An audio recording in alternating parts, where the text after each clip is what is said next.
Okay guys, mabuhay maligayang pagbabalik sa aking YouTube channel. Napakaraming good vibes na naman nga ngayong araw na ito. Of course, unang-una niya ang pagkikita nga nila Mami Min Bernardo and Alden Richards. Of course, sa event ng Manila Bulletin. Of course, parehas silang tumanggap ng Newsmaker of the Year na anyways, isa sa mga good vibes yan na at ang daming kinilig dyan. Of course, ito isang aga-aga pa lang talagang super good vibes si Dia Mate and of course, the girlfriend of Juan Carlos or J.K. Labajo, di ba, nananalo nga ng Reina Hispano-Americana 2025 na unang napanalunan ni Winwin Marquez noon. And of course, eto ang graming ayuda na ng Kim Pao para sa kanilang My Love Will Make You Disappear. At yun na nga, no, naglabas na ng mga schedule na sabi nga, ayan, February 12 official poster and launch.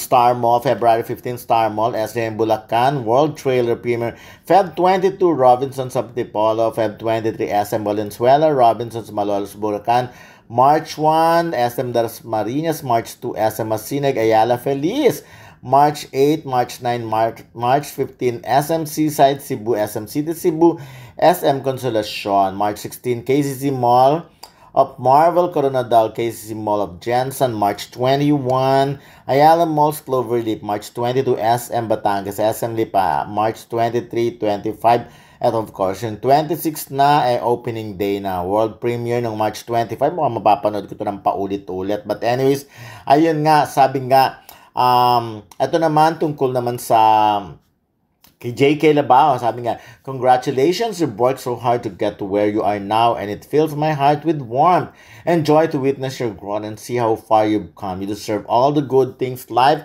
has to offer because you never gave up. You've faced so many challenges, endured countless sleepless nights, and dedicated endless hours to your training, all with unwavering,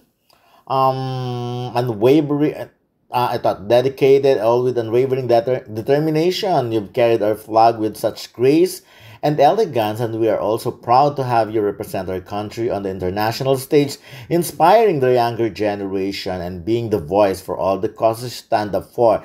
This is just the beginning. To my sweet, kind, loving, and beautiful soul inside and out, my baby girl, my baba, my queen, I love you more than words can express. Te amo mucho, mi amor. And of course, good vibes din itong si Gabby Garcia na napili nga na bagong co-host ng Pinoy Big Brother. Pinakita niya nga na nag-join talaga siya sa mga dyan noon, pero hindi nga siya pinalad. But look at her now, di ba? Pero syempre, dapat pumasok muna siya sa Pinoy Big Brother house. But anyways, eto naman ang sabi ni Mico Del Rosario para sa Kim Pao film. We believe that kilig is meant to be shared, kaya sama-sama tayo magmahal with Kim Pao. Save the dates and see you in the following venues to experience the kilig na hindi mo pa nararanasan. My Love Will Make You Disappear will make you realize the love you deserve. March 26 na in Philippine cinemas, directed by Chadvid Dane. So, ayan, gustong-gusto ko yung mga good vibes na balita ngayon. Ayan, meron tayong nanalo ng international title, of course, Hispano-Americana.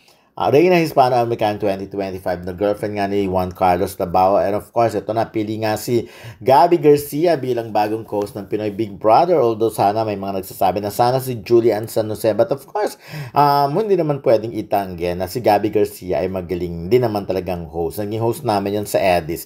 And of course, the Kim Pao, ready na ang mga fanay. Talagang push na talaga at talagang ginagawa na nila ang lahat para matupad, maganap ang dapat maganap na kung saan kumita ng gusto ang pelikula. Ito talaga itong Alden Richards. And of course, tinatanong si Catherine kung bakit wala doon sa Manila Bulletin event. Of course, nakita niya naman sa post ni John Valle na may sariling ganap si Catherine. So, anyways, ito nakakatuwa na at least nakikita pa rin natin kung gaano ka-close. Hindi nga ito yung parang sinasabi nila na after that din nagkikita.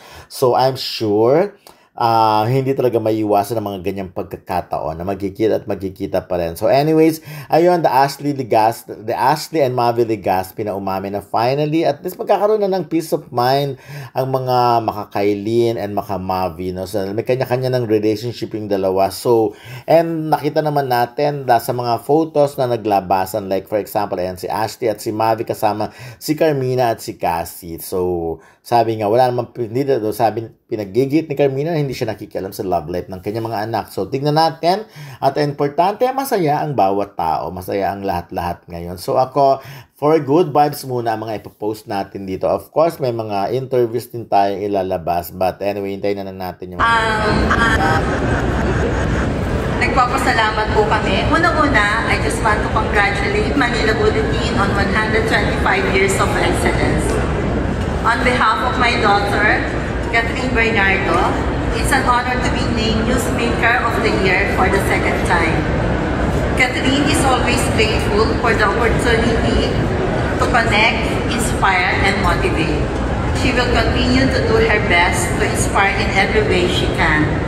Maraming salamat po ulit, Manila Bulletin, and congratulations sa inyong 125 years of dedication and service.